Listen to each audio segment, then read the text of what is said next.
I'll show you how to make coleslaw from scratch. Wash everything up, punch it down really hard.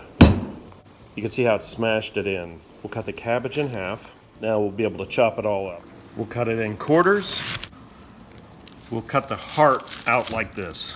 That's the toughest part of the cabbage. Of course, this makes a great snack. We'll start from one side and just small slivers like this. Then chop it up the other way. Then diagonal. Place it in a bowl. You can also shred it with something like this, but I like the bigger pieces. If you've got time, chill the mayonnaise. It's better if you start with it cold. We'll empty the mayonnaise in the bowl.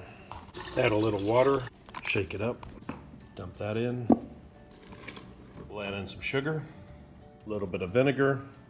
Stir it up really good. We'll dump in half and stir it up. Mix it all up. Then we'll put on the other half. Mix everything from the bottom up.